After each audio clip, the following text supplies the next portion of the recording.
Starting. Herkese merhaba. Şimdi başlayalım diyoruz. Hala gelenler var ama People coming in, but maybe we can already start with a short introduction. First of all, welcome everyone. I see the usual suspects among the audience as well as new faces. Thank you so much. This is Hayrettin Günç. I'm an architect, urban designer. We will talk about tactical urbanism. Maybe the moment you hear about tactical urbanism, I'm the person who comes to your mind. But let me start by talking about how we came up with this topic. I was helping with the organization of MARUF, and they gave me this format, hype or not. And it was a very fun format, hype or not. So I seized this opportunity to talk about something that I already work on, and to tackle another dimension or other dimensions of the issue. That's what I suggested. I see people from municipalities. I think there might be people saying you were the one who enforced this tactical urbanism on us, and now are you going to claim it's a hype? But no, I'm here to act as the devil's advocate, because I have seen both the aspects that work and that do not work. So I'll have a more critical approach. Maybe most of you are already familiar with this term or approach. It's rather difficult to define it, tactical urbanism. But to put it in simple words, it's all about the built environment in urban areas being improved or rehabilitated, let's say, in a short period of time with a low budget. Sometimes it might be a bottom-up approach from one of the neighborhood residents, or sometimes a municipality can get organized and have a top-to-bottom approach, top-down approach. So there are different formulas of implementing this. Maybe you know the most famous example of the transformation of the Times Square in New York. Young child, long years ago, goes to Times Square and says, "What are you doing here? There are so many vehicles here, thousands of people. They have no place to stand up." So he says, "You should improve this area." And he goes back to Denmark. And at that time, Bloomberg was the mayor, and they start to think about how they can do this, and tactical urbanism is a tool that they use, because pedestrianization of the Times Square was a very difficult experience, but somehow they did it, they showed it to people, and for instance, cab drivers there thought it was a crazy thing, it wouldn't be done, but somehow the road is closed, turned into a pedestrian zone, and the moment it's closed, people start fluxing in. And when you hear the story from Gen X, the person who organized this, she said, "We didn't have any places to sit down, and people were looking for places to sit down. We went to a random store, home improvement store, and we bought chairs and put them there." I think that's the most tactical aspect of that huge transformation. You know, we're talking about a huge transformation, but you just go to a random store, purchase chairs and put them there. I'm sorry, this has now turning into a long introduction, but let me introduce our speakers now. Our first speaker is Chiara from Milan, from an agency called AMAT. AMAT is a part of the municipality, but it's also like a consultancy company that focuses on mobility, decarbonization, air quality issues. They have studies and practices, and one is creating squares with tactical urbanism. And Chiara is working for that program, that project. Then we have Devrim, founding partner of 8+ Architecture. He has experience both in the academic world and the field world. He had his PhD in Middle East Technical University, after which he won numerous awards. And for some time, he has been working with the Metropolitan Municipality for the design of public spaces. Welcome once again, both of you. Before we go into a deep discussion, maybe I can start by asking Chiara the following question. How did you get to know tactical urbanism? How did it start, or how did you start using it in your own projects? Maybe we can start with that, and then I can give the floor to Devrim, and he can give us a theoretical background of this and how it impacted his work. Chiara, let's start with you. Thank you. Şunu Thank you very much, everybody, for being here. It's very nice for me to be here and talk about tactical urbanism. My name is Chiara de Grandi. I'm an architect and I work for AMAT, the Agency for Mobility, Environment and Territory of the Municipality of Milan. It's been 5 or 6 years I've been working with them, and and it was back in 2018 when I arrived at AMAT, and the municipality already started the program of Piazze Aperte, open plazas, thanks to which we started with 2 prototypes of new plazas through tactical urbanism. It was completely a top-down approach. The municipality just chose 2 places, 2 different neighborhoods, one in the northern part of Milan, one in the southern. And they just did it. They tried applying through the collaboration also with Bloomberg Associates to have this completely new method in changing the street, transforming parking lots in spaces for the communities. It was very simple, apparently, but also very difficult because it was low cost and very fast, also reversible, so many good things. But of course, it's a new way of acting to the city, for the city.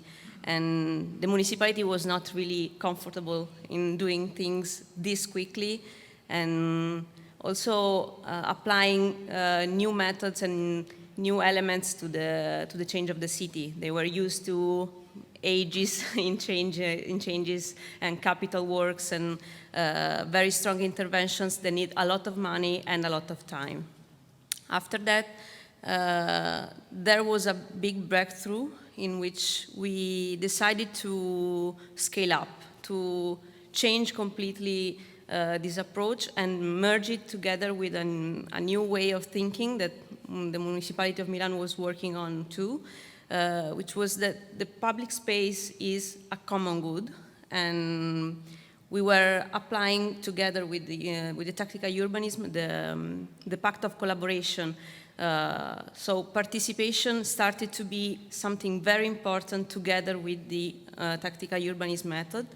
And we decided to open completely this approach to the citizenship, to all the communities, and to have an open call for new places in which we should have done this kind of job, this kind of intervention. It was the real breakthrough, the key element that allowed us to scale up and to let Piazze Aperte become a strategy program, a strong policy, urban policy for the city of Milan. After that, now we are like at 40 or more plazas done in this way. Many of them are becoming structural, so capital works are happening and are changing.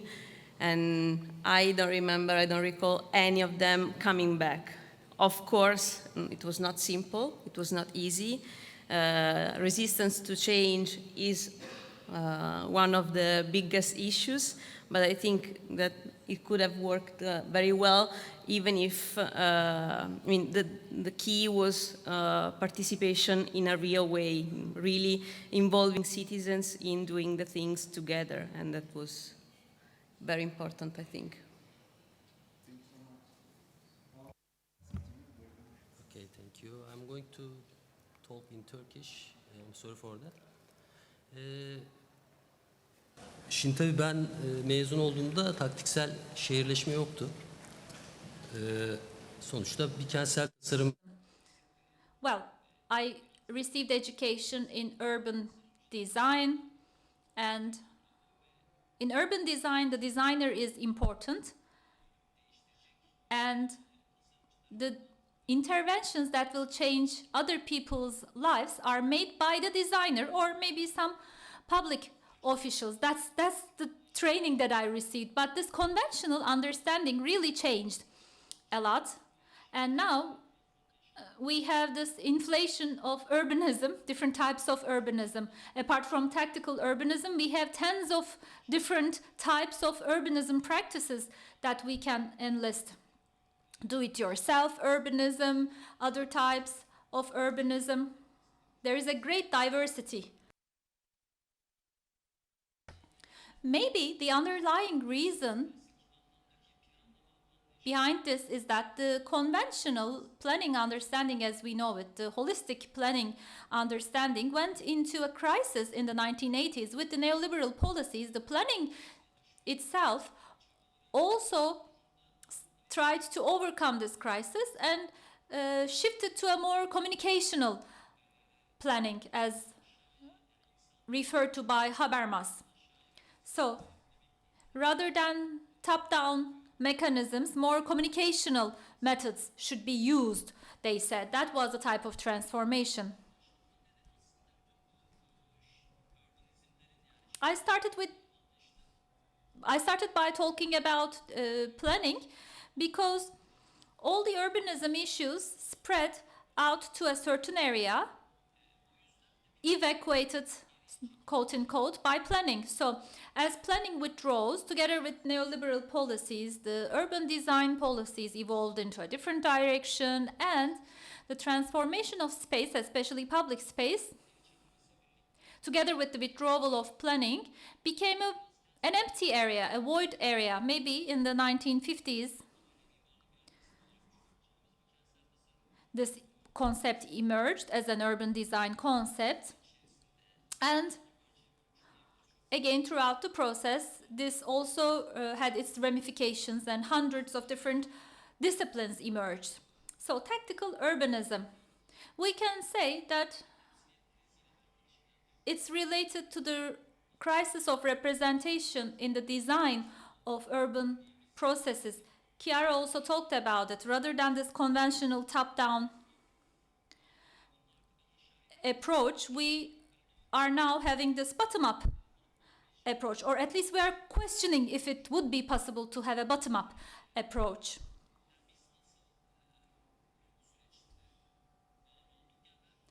So, how did we get involved in this process? I myself am not a tactical urbanist. The way I design is not like this, but this is something I can understand, I can relate to. The education I received and the work I'm trying to do keeps the designer at the center. However, it does so by attaching importance to the role of the stakeholders as important actors in the process. That's the type of design culture that I have. So from where I stand, tactical urbanism is a short-term experimental approach to try to implement and try something very fast in order to come up with a bigger and long-lasting decision later on. So the word tactical also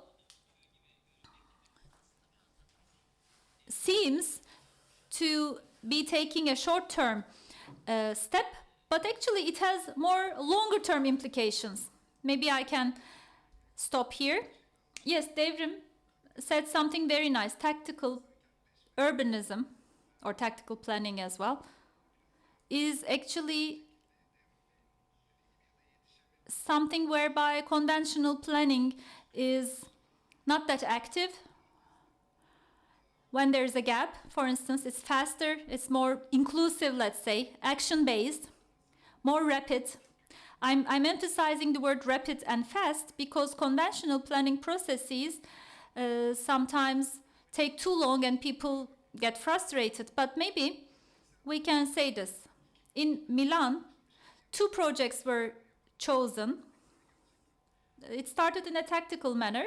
However, afterwards, it turns into a program.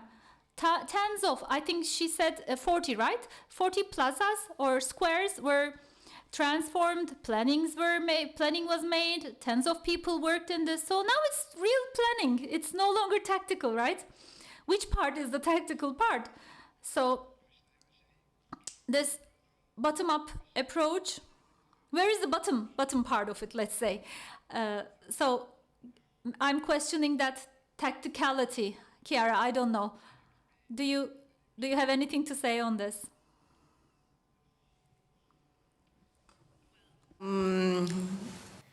I say that tactical urbanism is not tactical in a sense that is precarious. I don't know how to say it in English. The fact that it has become a urban policy, a structured program, is just that the municipality accepted this kind of approach. To me, it's just a method. It's something in the middle of changing the city with capital works, with urban planning, standard urban planning, participatory urban planning, whatever. Tactical urbanism is just set in the middle, and it's a walkthrough to get there. And I think it's a very good way to confront the resistance to change that normally citizens are saying. I mean, they don't want change. The status quo is even more better, it's better than anything else for them. And the municipality gets also to react immediately when they are asked to do something. So they don't have to wait forever to have a capital work, an intervention, a change that is asked from, I don't know, for example, we are working in front of schools. We need the change now. We don't need the change after 10 years when the money are coming, the project is done, because it takes a lot of time, you know. But kids are kids now, and they need clean air now. They need to be safe and cross the street safe now. And that's why tactical urbanism is not, I really don't think it's not working when it becomes a program. It's tactical because it allows the municipality and the citizens both in the same way to react to the needs of citizens immediately. That's why I think tactical works in this sense, you know. Ben şey diye anladım Hayrettin söyledi. Yani bu kurumsallaşmaya başladığında gerçekten o aşağıdan yukarıya olan o institutionalization starts. Is it really this approach, this bottom-up approach, is it really still strong, or does it turn into a top-down approach? Because once the institutionalization is there, other decision-making mechanisms come into play, right? So maybe the decisions are taken in a different manner, but representation is never 100% possible, right? So even the power of tactical urbanization can be questioned. If you are doing a tactical intervention in a neighborhood, you can never claim that it's 100% inclusive. There is always a conflict between different interests, right? Definitely, right. I believe such type of projects or approaches have an added value in the sense that, especially in Istanbul, for instance, first, it encourages people to think about their neighborhoods. We all do so, but we never think we can change the neighborhood or take part in that process. So this creates some space for that. The residents can come and say, oh, this doesn't work, why did you do this here? Or, oh, this is lovely, I can picture my child playing here, for instance, they might say. So there is some encouragement here. But who is really participating in this approach? Maybe we need to ask that question. Such projects, do they really include everyone around? Saying everyone will be included is like an illusion. We know that not everyone can participate. But to what degree participatory approach will be there? We have to question that. in what stages the tactical urbanism is participatory and in what stages it's not participatory. Maybe we can get your experience on this. Yeah, well, as I was saying, the open call that the Municipality of Milan published was completely open to citizens, organizations, institutions, schools, even little shops that are that can be involved in this kind of method. And actually, it was very wide, the participation at that point, because many neighborhoods asked for some change, for some intervention. After that, it was not a selection, so we tried to push and continue developing this project together with the different groups, and we tried also to merge different groups that were interested in working in the same spot, in the same neighborhood. It was, of course, a matter of capabilities of the municipality of putting together designers and the different sectors, the mobility sector, the green sector. Of course, transversality and sectorality are a problem, are an issue that is not easy to define, but there was also the possibility for citizens to participate. Probably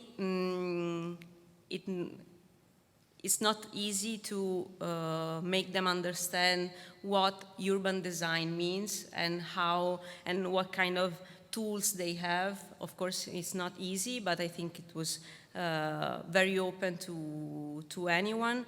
There was also, of course, a moment in which we presented the final or semi-final designs to citizens, going in the neighborhoods and showing them what kind of design we were preparing, of course, taking in consideration conflicts and needs that were coming up from this kind of events. But I think the key was the moment when we were doing things together, because we were really painting the paving, painting the asphalt together, and that was a very strong moment. I remember Spoleto, via Spoleto, one of the most famous examples of tactical urbanism interventions in Milan. We were painting together with the school teachers and kids and the parents of these kids that were just in front of this space that was a very big crossing, very noisy and messy, also full of cars and also dangerous for kids. And they were really involved, and they were coloring the asphalt with us. And there were the shop owners that were super contrary to this kind of intervention, because they were saying that cars bring, of course, people in to their shops easily, and for them it's better. And they were with the, I don't know how to call the megaphone. They were yelling at the kids that were painting. And we were just there, I mean, municipality was there, and everybody was very worried about this contrast, this conflict. And they were arguing, and you saw the kids arguing together with the shop owners. And in that moment, I thought, okay, conflicts are part of community making. It was really working because they were talking about public space. Nobody was talking about public space before that. So I think that's generative in that point of view, you know. And last part, but not, of course, the last, because it's continuously evolving, is that we have pact of collaboration. So every plaza has responsibilities to be shared with the citizens and with the organizations. Also in the phase of activation of the space after the tactical urbanism intervention. So they are special spaces in which they can do events, They can easily, because you don't have to ask for many permissions, you can just go there and do small, I don't know, small market or a concert or activities with kids. And this is something that gives strength and meaning to that place that a couple of days before was nothing, was just a crossing, you know. And I think that involving citizens through all the passages, and I see now also in the capital works, they became an interlocutor, actors, and not only stakeholders, but they are capabilities holders. They are there and they know, they perfectly know the space, and they observe it, they monitor it, they also keep it clean, for example. They feel it like it's their own. When you paint the asphalt, you feel that like the asphalt is like the paving of your house. And that kind of change really works also after, because we can talk with them, we can ask them how it is going. If they need something, they know where to push for the municipality to do something. And I think that kind of dialogue is one of the effects of this kind of participation through all the path that we have done together, you know. Bağlayacaktım. Bu farkındalık meselesi bence çok kritik bir şey. Yani hani bizim gibi hani ne for developing countries such as ours, for instance, awareness about these spaces is really, really low. And we have a lot of immigration, internal and external. So we have this concept called, becoming urbane. Many people live in cities, but they're not necessarily urbane, or they're not really urbanized. We have some serious problems about that in Turkey. Yes, physically we are urbanized, but when it comes to the quality of citizens or the awareness of citizens, we have some serious problems. So from that point of view, I think this tactical approach is really important. This level of awareness, generation of this level of awareness is really key. It is important that citizens have this awareness, an idea about where they live. And it is really important that they make some, demands. In the absence of these, tactical urbanization will not be successful. And one thing that I want to discuss was actually design, and the reason why I wanted to bring that up is because, when we talk about urban practices, I think rather than design, social design is much more important, and we need to find mechanisms to do that. We need to organize, we need to communicate, we need to, within the society, we need to bring together different actors. We need to forge partnerships in some sort of a model. We need to establish that. And when it comes to urbanization, I think this is much more important than design, this communication or this awareness raising. I was trained as a designer. Designers are always upheld, but in this bottom-up approach, I think we need this social element or this societal element. It is really important that we, raise awareness or forge these ties. So I think if we want to transform the society, we need to empower people with responsibility so that they're interested in where they live. If they're not interested, we need to make sure that they're interested. So strategizing to make that possible is really important, especially for success. Yes, at this point, here's what I wanted to ask you. In Istanbul, you're aware of what has been going on in Turkey in Istanbul when it comes to mobility projects and social spaces. Just like in Milan, there is a lot of pressure, right? There's always a time pressure. You need to finish things tomorrow, and so on and so forth. So at this point, what would you say about this approach? Does this approach make matters more complicated?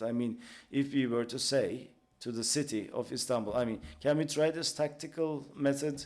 Can we ask the public? Because in Istanbul, unfortunately, we do not have those mechanisms. In Milan, apparently, they do this, they try these things, and then there's an open call.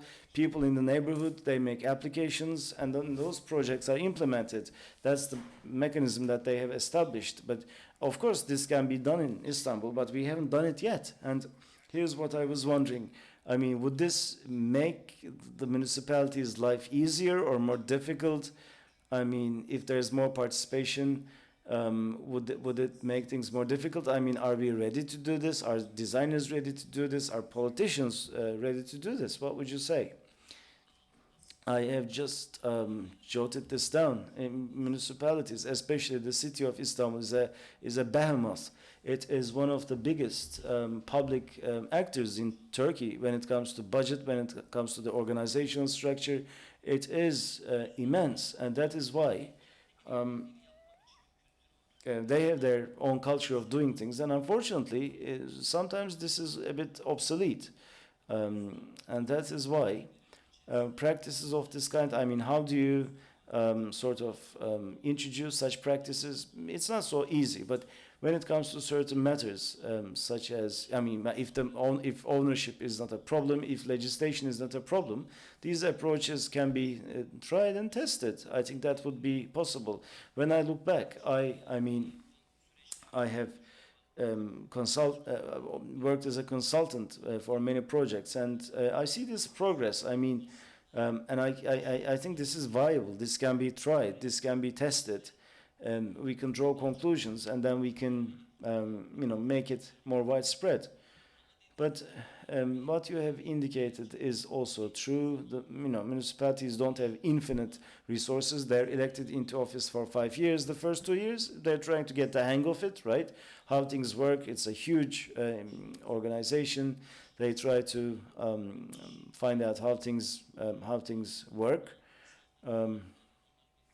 They get to know one another, and so on and so forth. And that being the case, there are some barriers, really. I mean, no matter how innovative you are. And I have actually tried this about squares. There was this open call, but then I gave up on the idea because I realized that it would be it would not be viable. So yeah, I mean, we need to try and find ways to see if this is possible. But like I said, if for a second, if the same mayor is elected for a second term, then things could be different, right? I mean, if he knew for sure that the current administration would serve for another term, then we would be able to act more decisively, I think. But there are all sorts of considerations such as ownership, legislation, and what happens is, there are these departments within municipalities, and every department has their own remit, and usually they tend to work in silos. They don't necessarily get together, and they don't really cooperate and work together. I mean, and I think that Chiara would testify to this. Bringing people together is sometimes so difficult, right? Getting them on the same page is so difficult. For instance, when it comes to transportation, we make certain decisions as a project unit at the municipality, but we need to liaise with the Department of Transportation. We need to negotiate. So we find it very difficult sometimes. I mean, we try to do something that is pro-pedestrian, right? One more lane for pedestrians, for instance. We want to do that. And sometimes what happens is, this is really difficult. Sometimes we cannot do this. Sometimes we have succeeded in doing this, sometimes not. But, tactical urban planning is really, really required, I think. Perhaps Chiara would like to say a few words, but one of the criticisms about tactical urbanization is as follows. So the bureaucratic system within there's a bureaucratic system within the municipality, and sometimes you don't introduce something innovative. I mean, the root causes, you don't solve the root causes of the problem, you focus on what's on the surface. And yes, a physical transformation can be done by one department, but about more complicated projects, do you really achieve coordination with technical urbanization? That's the question mark. I mean, whether it supports or hinders cooperation between different departments, right? I mean, some people also question that. So instead of going to the root causes of the problem, sometimes you just focus on saving the day. I mean, some people say that or question that as well. And one more question, so please also share your views with us about this. Devrim talked about transportation. In these projects, the biggest tension lies in the fact that car owners, let's say there's a street, I mean, how do you distribute public space? You know, if you pedestrianize a street or take away a lane and turn it into a biking lane, it creates tension. Car owners don't like it. There's a tension between pedestrians and car owners. So as decision makers, what do? You need to make a choice. You cannot satisfy them both, right, at the end of the day. So at this point, tactical urbanization, is it really something that looks for consensus, or is it something that is heavy-handed, or you know, is it something that tends to act fast, or is it something that tries to impose the... It's okay. Well, a lot of tricky questions. It's okay. No, first of all, I would like to say that making departments talk is complicated, of course, but if you're talking about tactical urbanism or if you're talking of capital works, it's pretty much the same. It's a matter of competencies and different interests inside the municipality. So, of course, tactical urbanism can help in doing something lighter, involving in a lighter way the different departments. So I think that helped in talking to each other. And we, as consultants, helped a lot through, because we were referrals for this kind of dialogue. Go towards the car owners problem, because now the cities are, for the major part, covered by cars, we have to say, and it's the result of years and years of policies that were mainly concentrated in resolving and serving cars and car ownership. Now we have to take out something, and that's very difficult because the status quo, the things that car owners received in these years are very difficult to have them back, to give back spaces to everything else, to bicycles, to people, to greenery, to anything else. And we understand that if the status quo is something that's certain, the future is not certain. That's why probably it's very difficult. Tactical urbanism can help in this, I think, because normally when we discuss and we present these kind of projects, we understand that one parking space is something that for them seems, for car owners, is very important, because one parking lot is something very important for them, for their, I don't know, 20 seconds less of walking through the neighborhood, actually giving more security, because normal people are walking around in the neighborhood. And but this is something that is part of the dialogue with car owners. I think that the thing that tactical urbanism is reversible, and you can say, okay, let's try, then we can go back. You tell me if we have to go back. Nobody till now asked. Maybe a couple of interventions were a little bit tough, but it was not probably a matter of cars, but something else. But nobody asked to go back. Of course, the first part, when, like I said, the first months, probably the first month, so 30 days with the new intervention are the toughest probably, because you're not used to that. People get used to different routes in finding a parking spot, bringing the shop things at home, or moving around, also walking, because people understand, okay, there's something new, so they go there and and you see children playing where there were cars, and you try to understand, and you start understanding, and also the shop owners, that after a couple of months their earnings are I was bigger gonna ask, and bigger. I think I'm more interested in, can tactical urbanism change people's mind? Like, especially, let's say car owners. After these projects, do they say, actually, they're right? Like, actually, this should be a pedestrian space? Or do they just give up and say bad words about the municipality? Like, what do you think? I think it happened, actually. I have many examples in my mind of people that I was passing by with a class of a university, and they were interviewing people after an intervention. And I met an old lady. She normally moves around Milan and also around the neighborhood with her car. And that old lady, when we were painting the asphalt, she was yelling and making a lot of noise and insulting, and of course it's the conflict that generates community.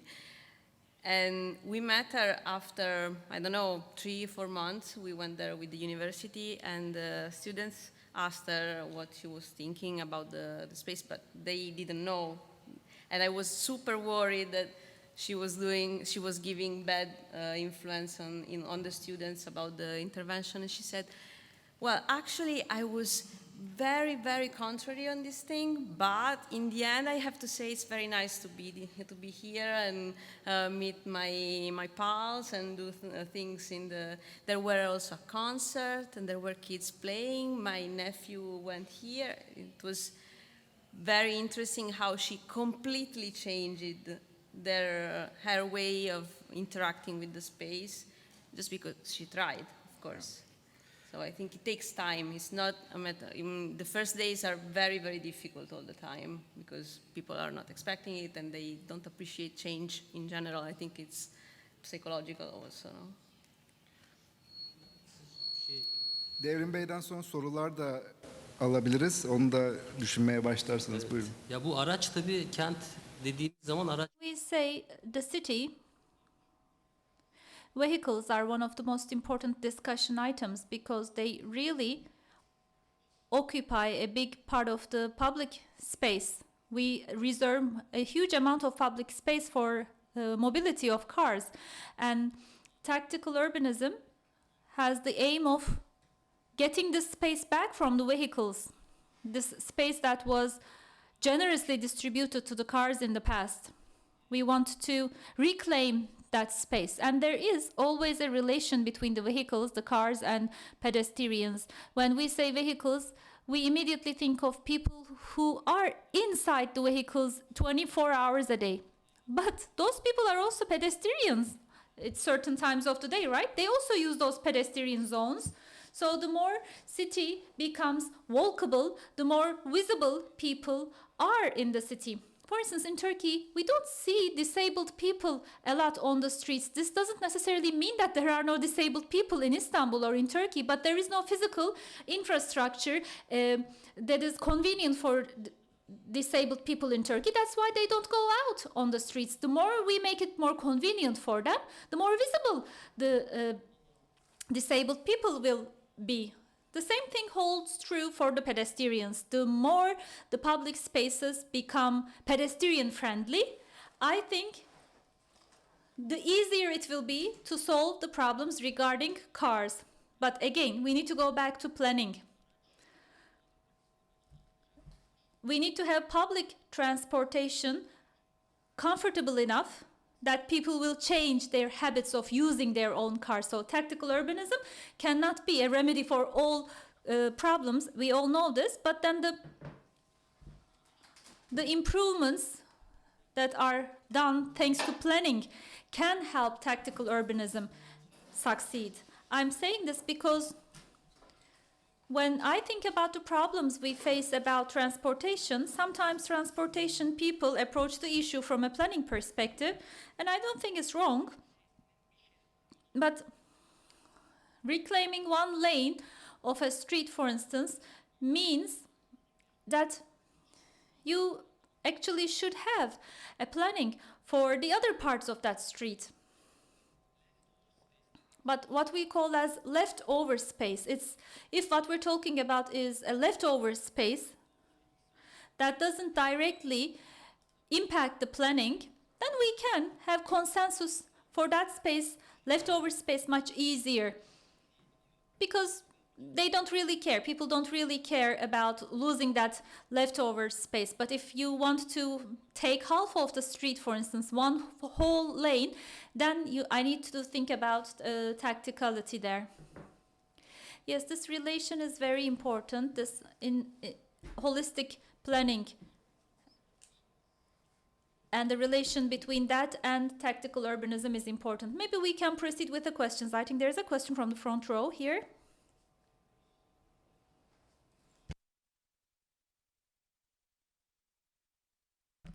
Hello, this is Pelin Olcay, urban planner.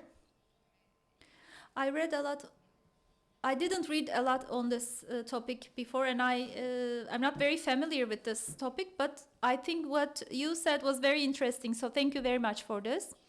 What I can understand is that when we say tactical urbanism, we're talking about smaller scale interventions in smaller spaces, right? Like creating pedestrian zones or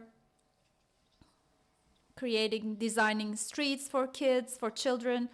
So what Assistant Professor Devrim has said in the beginning, efforts such as tactical urbanism, are they really filling the gap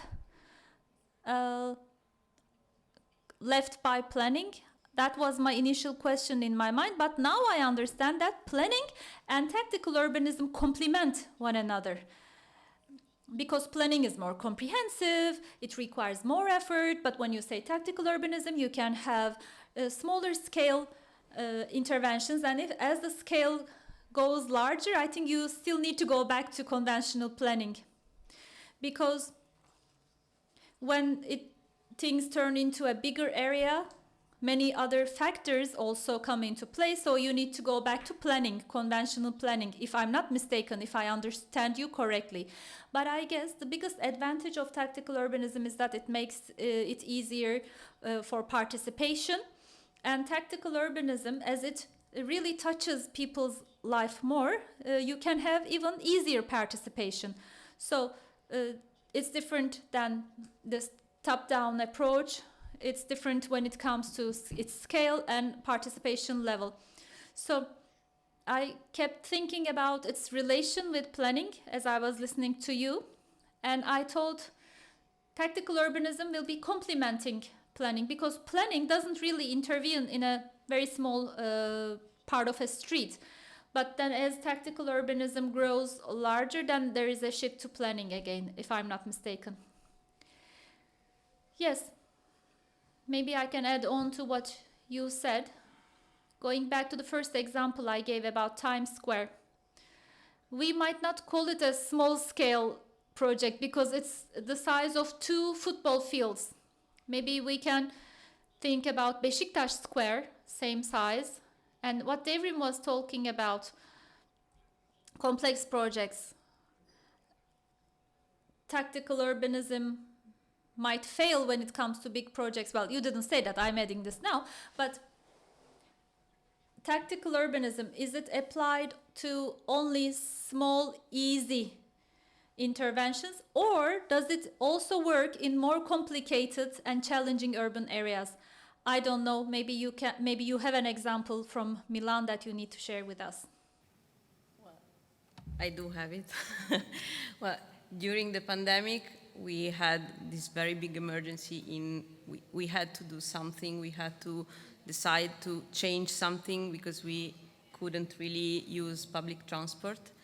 And we applied tactical urbanism on cycle lanes, bicycle lanes, and we changed it completely a huge axis of Milan that goes from Duomo, the city center, towards Monza, through Corso Buenos Aires.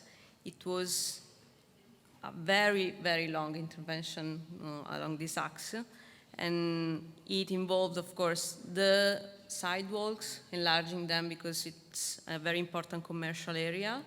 So many people were going there, and social distancing was super important at the moment.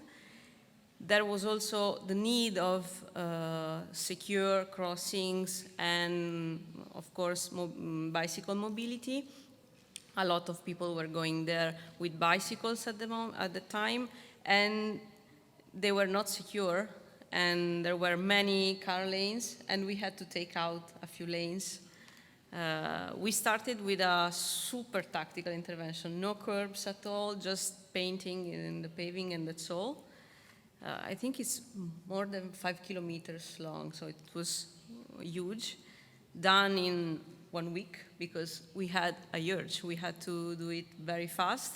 Of course, the city was, yes, it's still working and actually is implementing all the time. Last month, of course, there were people that were asking for curbs for protection of the bicycles, for bicycle security.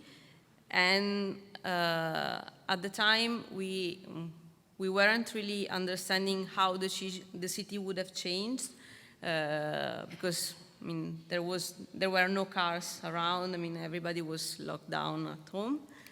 And now, we actually kept many parking spaces along this axis. Now we decided to take them all out because, I mean, parking spaces in a commercial area attract more, but normally, even if you're a car owner, you cannot find parking. So they were making more confusion and more problems to bicycles and pedestrians, and also for the security of cars themselves. So now we changed it completely, the project. We decided to take out all the parking spaces. We enlarged the bicycle lane, and we enlarged also the pedestrian lane. We maintain only load and unload for commercial areas, and that's all. And we had the chance to do it in a couple of years. It was 2 years ago, and now we are doing it again, and probably in a couple of years we can pedestrianize all the axes. I don't know, but it's a possibility that tactical urbanism gave us. Fiziksel kentleşme bize bunu imkan tanıyor. Daha iyi anlamamız için İstanbul'da yaşayanlar diyelim ki Taksim'den Mecidiyeköy'e uzanan bir aksı. Oraya bir Mecidiyeköy, a long axis. They came up with the idea of putting a bicycle lane there. Before COVID, maybe if they were to discuss this, they wouldn't be able to do it. But COVID opened this window for Milan to intervene very fast in a tactical manner there. And in very short period of time, they took the bicycle lane, and now it's permanent. Well, of course, it took time for it to become permanent, but COVID opening that window of opportunity, I think is very interesting. The whole planning process was compressed all of a sudden, and they said, we'll do it. I think we can take one more question. I see you or you.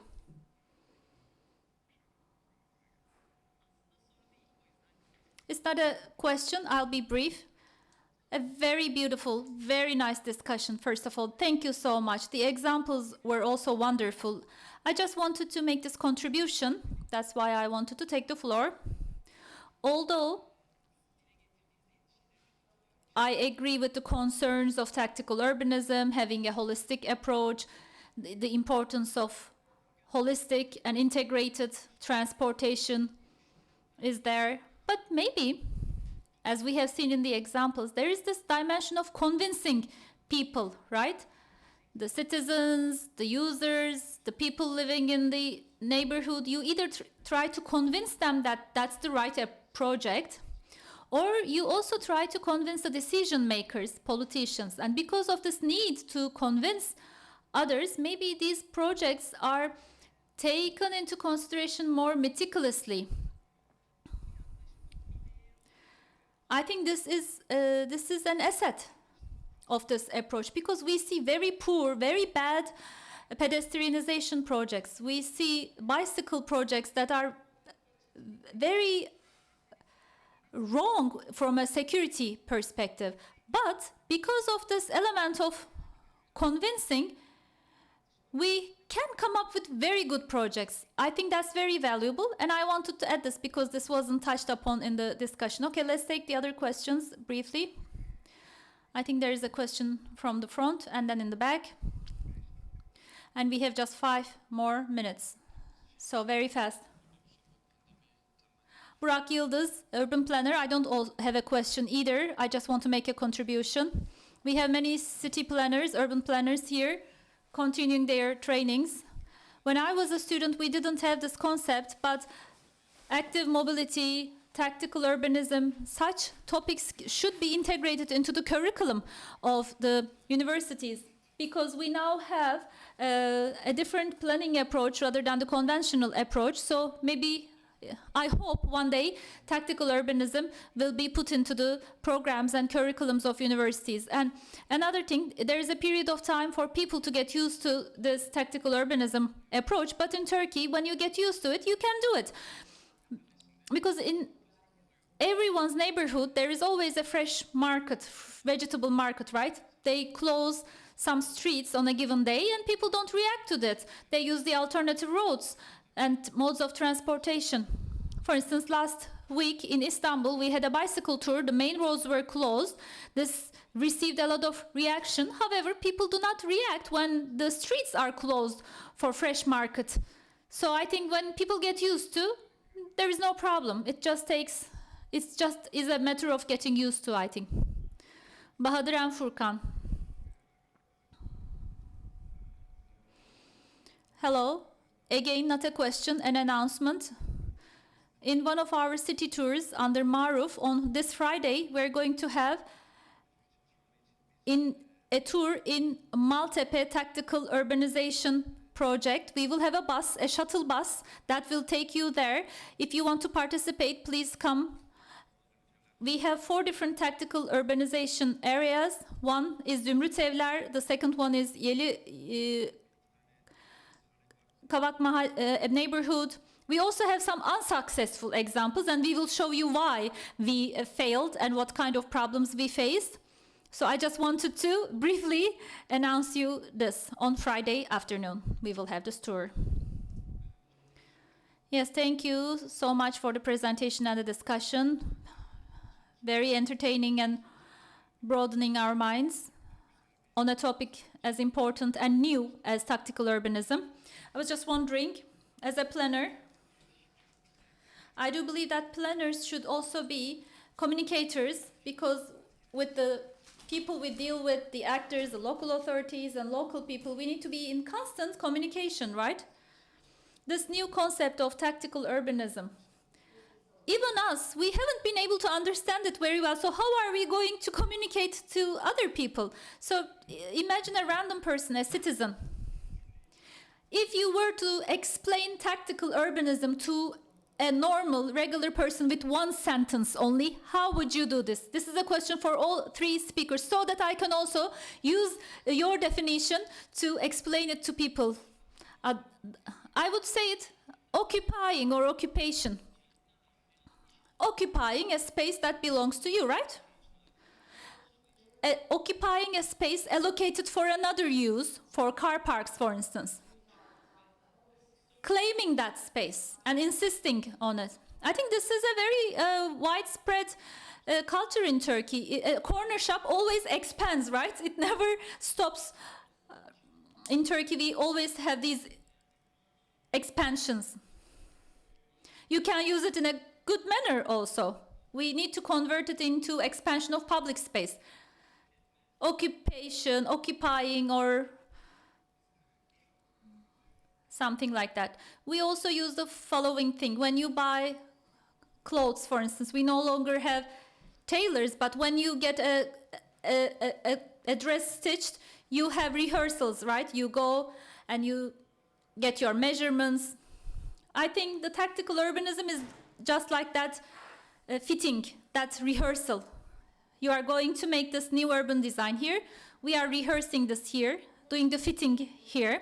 Let's try it, see it, and if you like it, let's come up with the final version together. Maybe you can explain it to people like this. One last minute. Ama Chiara'ya da verelim. I'll give the floor to Chiara also, last minute.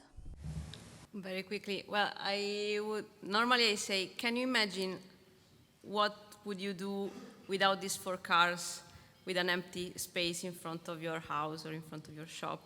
And everybody is answering differently, of course. And I mean, the cars can go back. Then you tell me if the cars should go back, and you tell me if this moment of imagination worked well or not. İşe yarıyor aslında. Ama biz burada biraz takılabiliriz. Tabii. Şeye mi? Chiara mı? Boya olmasaydı taktiksel şehirciliğin hali ne olurdu diye soru sorsam. Bunu birlikte tartışalım. Maybe we can discuss this outside.